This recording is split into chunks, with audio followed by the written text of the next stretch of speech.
Tuesday morning, September 9th. I don't know if you'll be able to hear me over the sound of the train here. I'm on Amtrak train number 49, which left Albany, New York last night at 7 p.m. Next stop this morning, Chicago.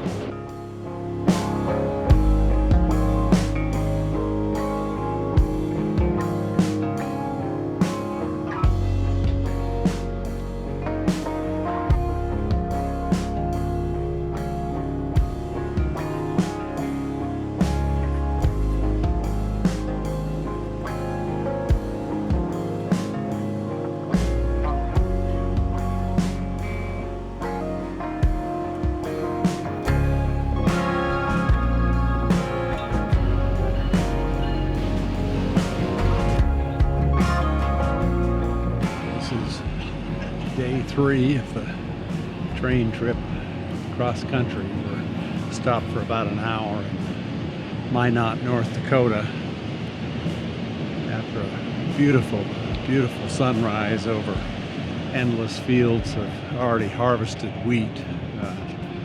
We are stopping here in Minot for a maintenance break, so we have about an hour to get off the train and stretch our legs and take in some fresh air.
Here I am, Seattle, Washington.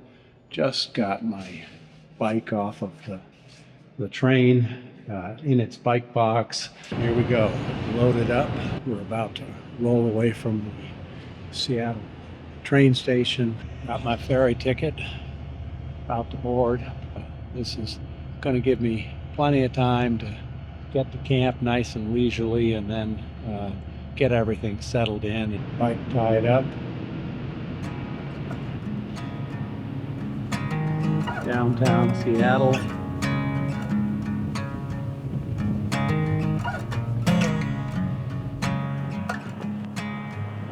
Boy, getting out of Bremerton was a bit of a challenge.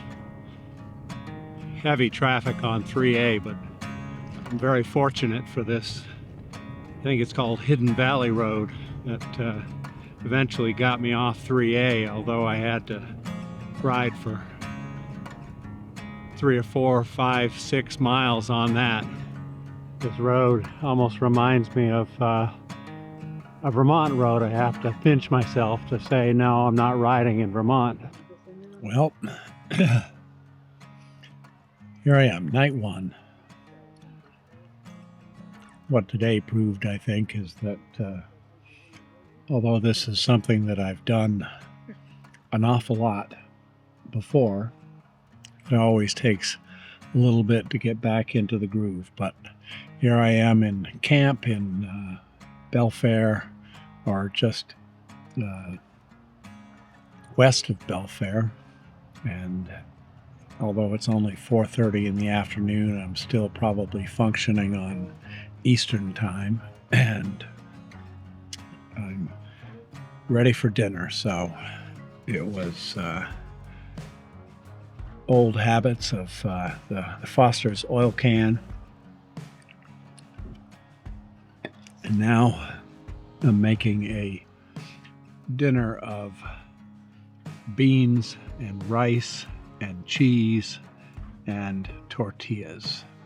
I'll wait till after after dinner before I set up camp. I'm in a hiker-biker site here at the park.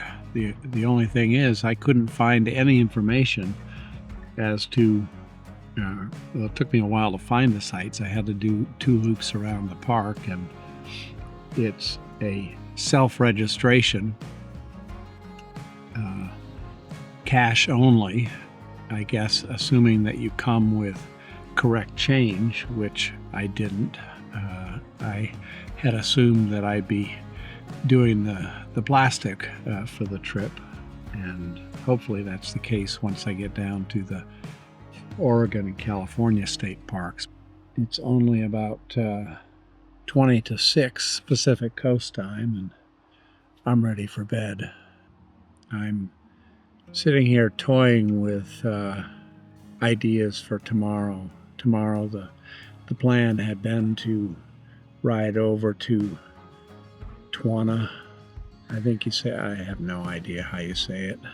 Twana State Park, only 12 and a half miles, but the reason I'm toying with changing plans is that there's some weather, a little bit of weather coming in Sunday, and if I have to delay riding on Sunday, it might be better to delay it in Elma. We'll see what shakes out in the morning, what I feel like when I get up.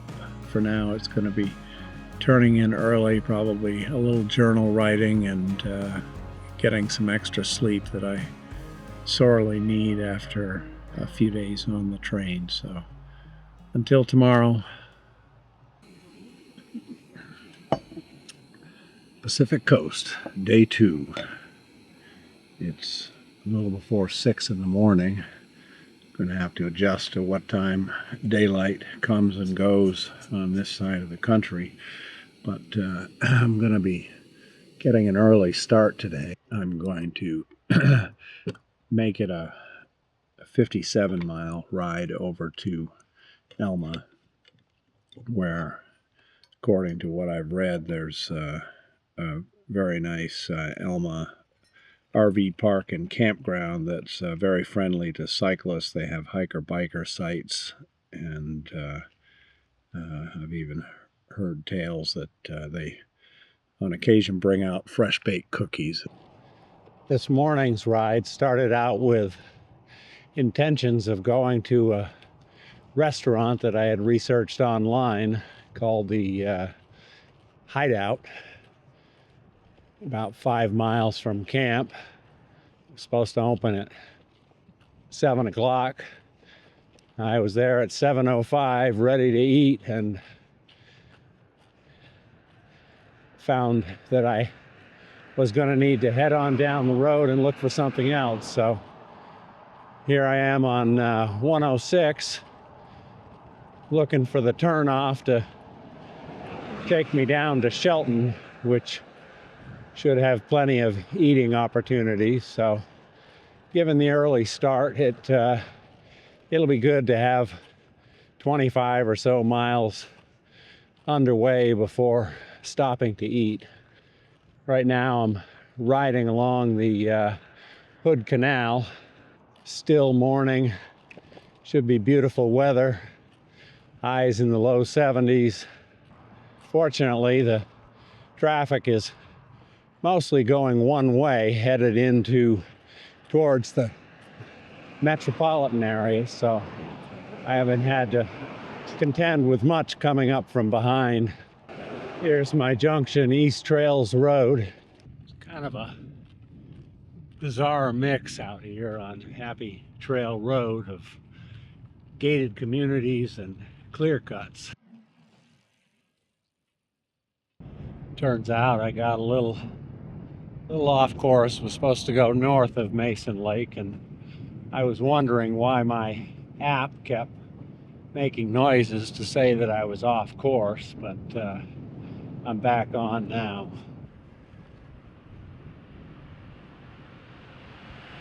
This was a very much needed stop. Breakfast in Shelton at Susan's Grill, my kind of place. family diner, decent prices, very friendly staff. Love it.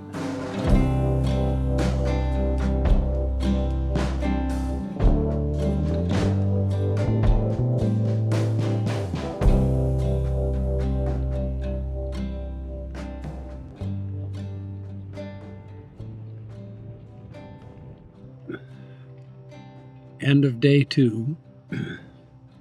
It is, probably in the low 70s, blue skies, just perfect biking day. And ending up here at the Elma RV Park and Campground in the hiker-biker site, which cost me $5 for the night. It was an incredible find. The people are amazing that run this place, so friendly and helpful and understanding of the needs of cyclists. Quite a difference from what I experienced at the Washington State Park. So tonight I'm camped with a group. It's pretty much me and a group of folks from the Adventure Cycling Association guided tour. I don't know if that sun is going to prevent seeing the site, but we're all sharing a site right here and across the little campground road. They're all having their dinner right now while I cook mine, but I think there's 14 of this ACA group. They're all traveling light. It's I think what they call a bare naked tour, where they pretty much just carry a handlebar bag or a rack trunk, and the bikes around me are all carbon fiber, lightweight, moving fast. So quite a difference, but it's certainly a throwback to my times of old when traveling cross country and used to run into the bike centennial groups, which at the time were all fully supported groups, and it was always interesting to see the dynamic among the groups that you came across. This group seems like a pretty friendly sort. They invited me over to dinner right after I had come back from the grocery store. So here I sit making up my beans and rice and cheese and drinking beer while they're over there having their meal prepared for them, and something that I could have joined them in if I hadn't been so impatient to get to the grocery store. So it's dinner time. Yeah. Well, here we are this morning with the Adventure Cycling Group. They're all fully supported, getting breakfast, ready to get on the road. And you can see the fog. Good morning, all. Say hello to the camera. Oh, hi. Good morning. Got to check out the inside of Adventure Cycling's rig here.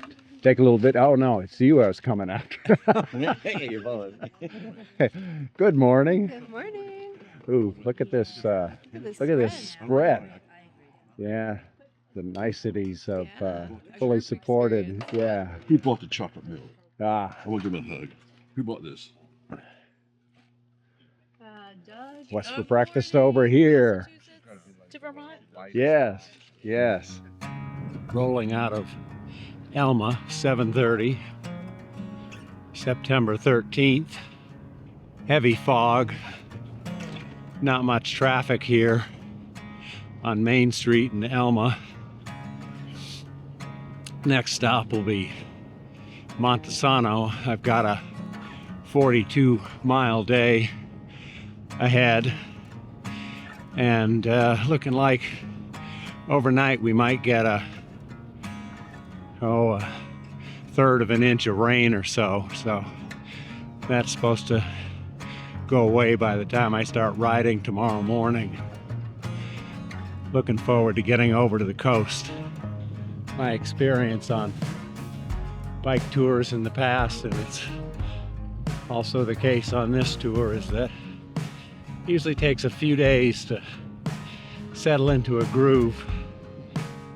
Day 3 here, it's starting to feel a little bit more comfortable.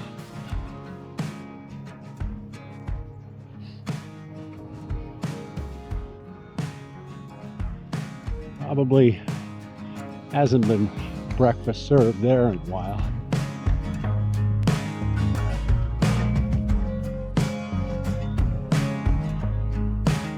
Just about to Montesano and have emerged from the fog and the fog-wetted roads, seeing a little bit of blue sky poking through up ahead. Something new for this tour, which I've quickly come to wonder how I ever lived without, is the click stand. Simple aluminum multi-section pole that just fits up under the top tube of the bike and supports it steady on the brake levers.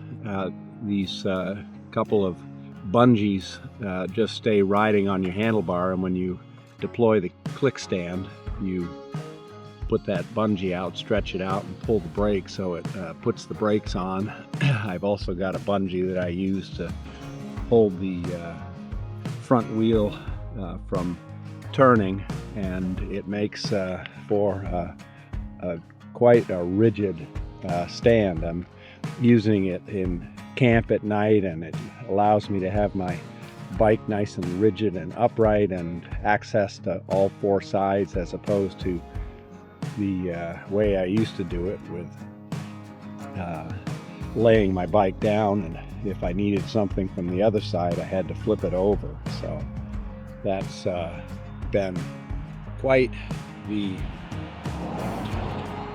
handy addition, and well worth the $50 that I spent. They're handmade one at a time by a gentleman, I think he's over here somewhere in the state of Washington. Right now I'm riding along the Chehalis, not sure how you say it, river. Something else that I'm very grateful for are the Adventure Cycling Association maps. I have both the paper copy on my handlebar bag and a digital copy on my phone. ACA has now partnered with Ride with GPS to turn all of their maps into digital, and although I'm a pretty old school sort, I find that those digital maps are terrific for somebody with aging eyesight and can't read the map on the handlebar case without putting on my reading glasses. And the Ride with GPS give you turn-by-turn audible instructions for navigation, and the routes that they've chosen, like this one, get you off the high-traveled roads that I used to take when I would navigate by the official state highway map and stuck pretty much to the main road. So thank you very much, Adventure Cycling. Well, I wasn't expecting to see that on a bike path here in Cosmopolis, Washington. Somebody had some fun with the sidewalk art here. So far, no bears. I've just entered the town of Aberdeen, Washington. For those Nirvana fans, this is a significant location, as it's the hometown of Kurt Cobain. From what I understand, they even have a Kurt Cobain museum of sorts here in town. A little bit ago, I was singing the praises of adventure cycling and their maps, and although that's still the case, I soon after recording that realized that this is off route from adventure cycling. This is a route that turn left. This is a route that I plotted out based on a guidebook on bicycle touring the Pacific coast, and so far it's as nicely plotted as the adventure cycling routes. The route that I plotted is taking me through some of the Aberdeen neighborhoods here. I'm now riding all by myself on the Chehalis River Trail. I don't believe it goes for that long, but nice paved trail. In a quarter mile, turn slight left. Who would have guessed it? Just east of Westport, the International Mermaid Museum. Coming into Westport, about a mile out of town on busy 107. Fortunately, there's been good shoulder for the whole way, with the exception of narrow bridges that weren't able to accommodate the shoulder, but we're in the flats here and tidal, getting close to the ocean. A little bit of grocery shopping here in Westport. Sometimes I just don't know what to get, but I did manage a couple of beers, and for lunch it's going to be ramen, tuna, extra can of chili with beans just to have on hand, and a boil and bag Indian meal to have with some of my leftover rice. And probably the only somewhat healthy thing in the cart is this apple. So a little recap on day 3. It was a really easy day of riding. I covered a total of about 42 miles from Elma over to the coast, where I'm sitting now at the Twin Harbor State Park. The ocean is probably a quarter to a half mile away on the other side of the park, but I'm here at the coast. I arrived here at the state park at a little after 11:30 in the morning. It was by touring standards, a relatively quick 42 miles. Settling in here for a forecast that had originally said 1/3 of an inch of rain, and now they're calling for a little over 3/4 of an inch, somewhere between 3/4 and an inch of rain tonight. That's supposed to start around 8 o'clock. Fortunately, if the forecast holds, it's over by 6 o'clock in the morning, and I'll wake a little later than normal, let things dry out, let the water soak into the ground before I start packing up, and then finally start rolling south down the coast. So it's just about dinner time. Nothing exciting on the menu tonight, a lot of the same, but I will see you again tomorrow. Well, my first sight of the open Pacific, just south of my campsite. Interestingly, down here ahead of me on the beach, there's a park ranger stopped. I wondered what he was looking at, and it seems that there's a pickup truck fully submerged in the surf. I don't know what happened, if it got caught by tide or what. I think the ranger is trying to determine whether or not there's anyone with the vehicle. I think I'll go down and have a look. Just spoke with the park ranger on site, and He's investigating. When I first walked up, he tried to find out if the vehicle was mine, and it is not. So, welcome to the Pacific Ocean.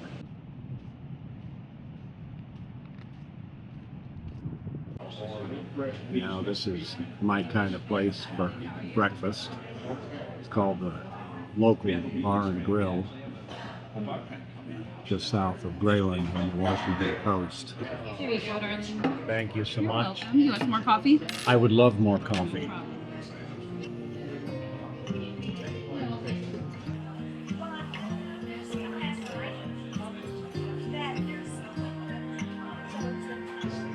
I know.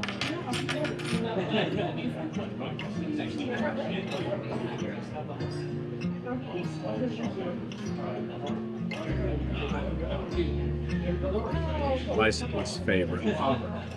Pancakes. These look amazing.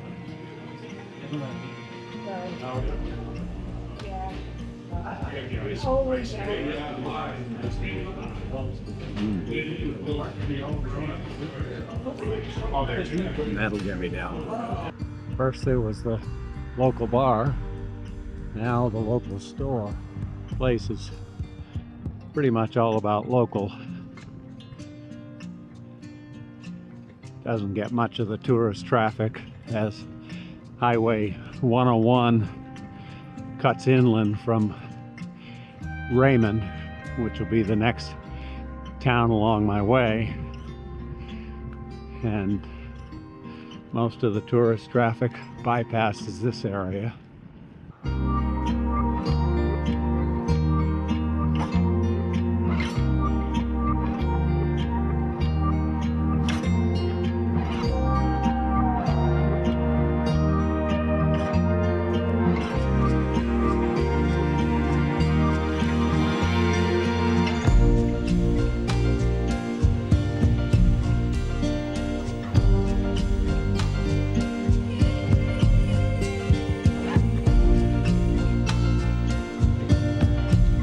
Just entered the Shoalwater Reservation.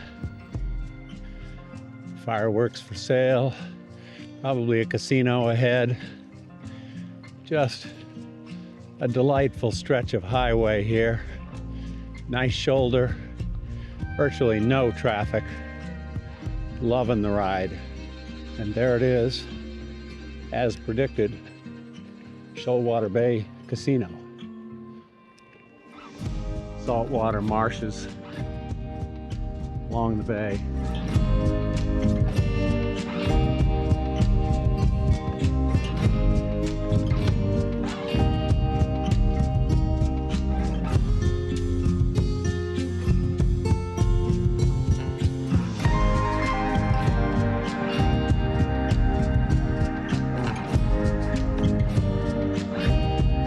I've pretty much had this section of 105 all to myself this morning, between Grayland and Raymond coming up through the Shoalwater Bay Reservation. Local traffic only, it seems. Right now I'm riding along the shores of Shoalwater Bay and just loving it.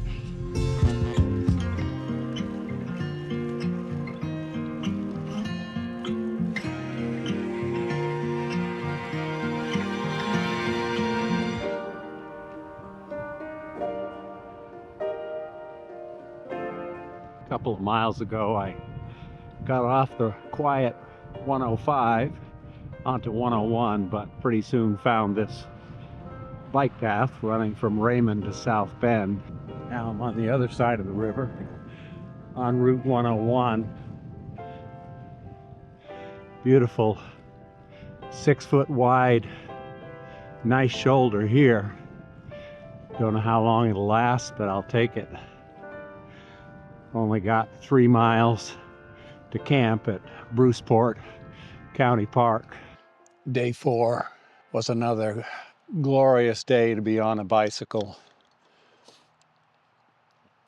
I ended up covering about 43 miles today.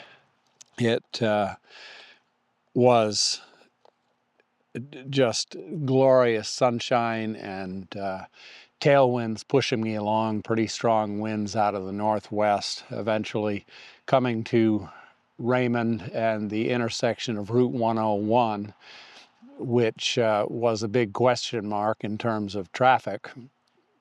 I know that I'm going to see more traffic on 101, but even though through Raymond it was 4 lanes, the traffic on this Sunday was relatively light. South Bend, I stopped for a couple of provisions and then eventually made my way to where I sit now at Bruceport County Park, which makes you pay to get here. The last half mile is up a 7.5% grade, with the park being on a bluff overlooking the ocean at the top of that hill.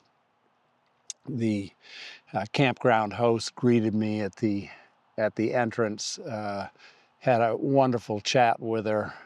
She pointed me to a site, and it was such a terrific experience.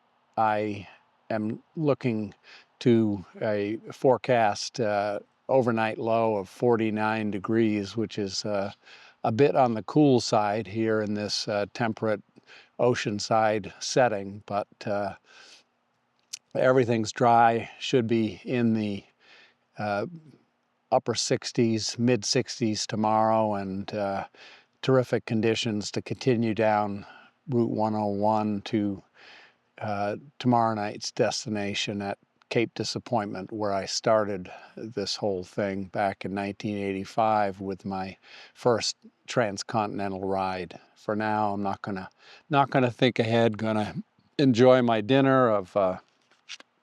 We've got a Indian boil and bag meal here,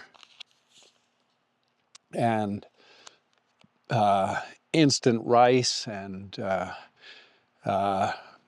more rice. What else do you need? See you tomorrow.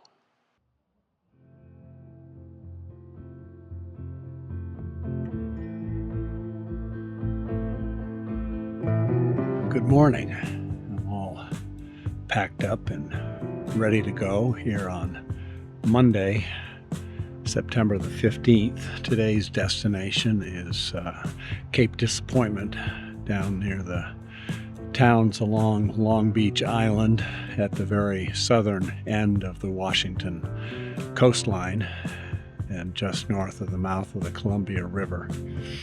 It is heavy dew this morning, sun, perfectly clear skies.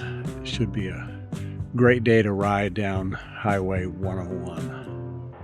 Good morning, Pacific Ocean.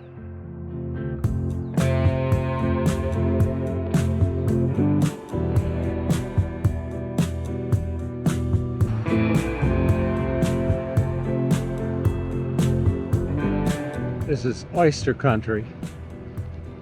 I've got pictures from this exact spot on the last 2 rides that I've done through here in 85 and 89. Still Rose Ranch.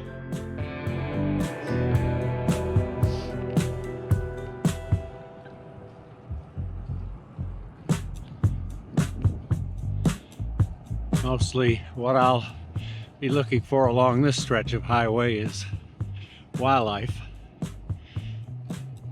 Not much at all of any population or services between here and Seaview and Long Beach Island.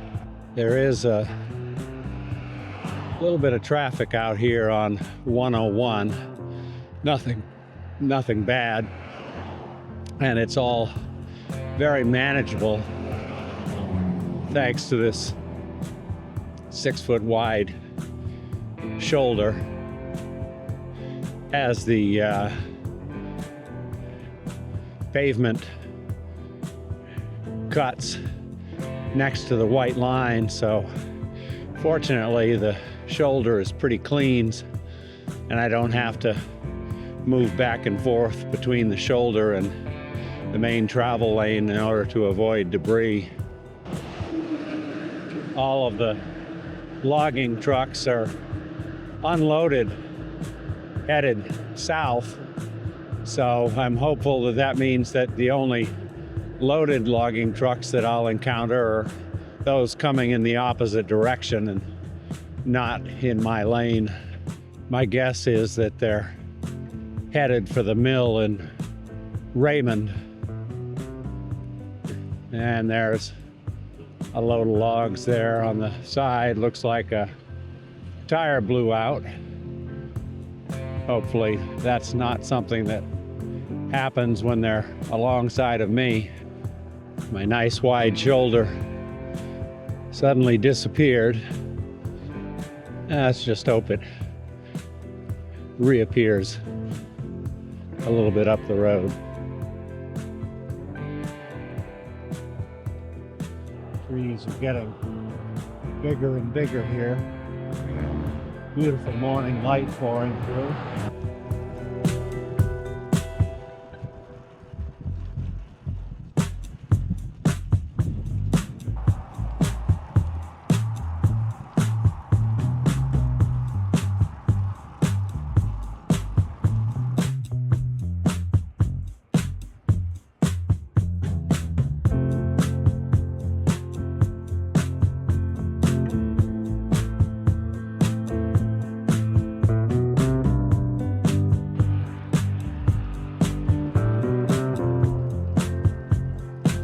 Just took the turn west, continuing on 101 toward Long Beach,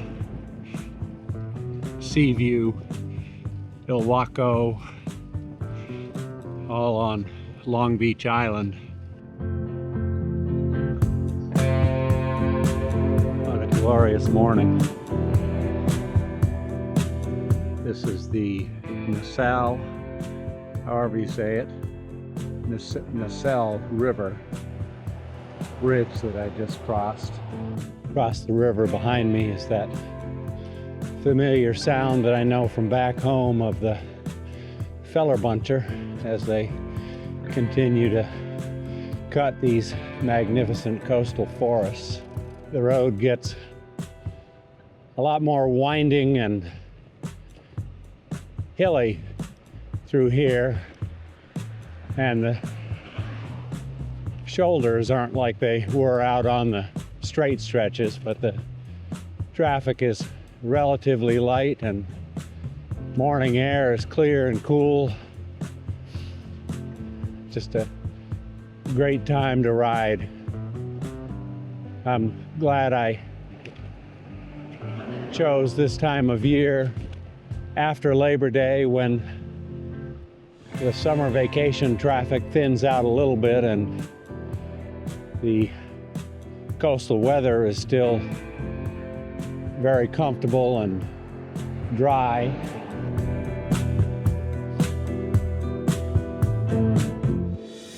I'm now riding along the beautiful Willapa Bay.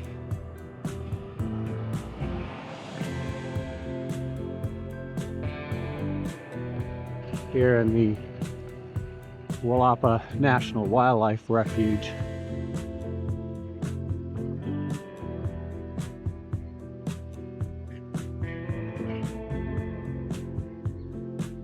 What an absolutely beautiful place and morning to be on a bicycle.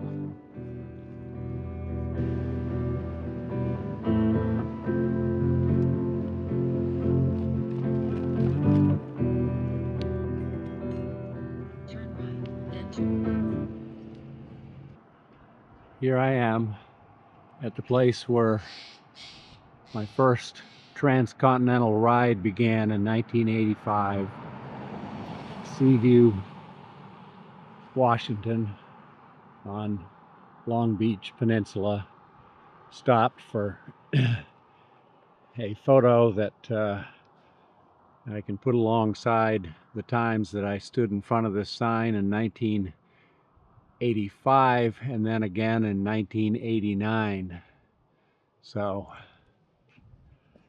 I'm back to the beginning, and I think it's time to go find a nice cold pint of beer. Cheers. That's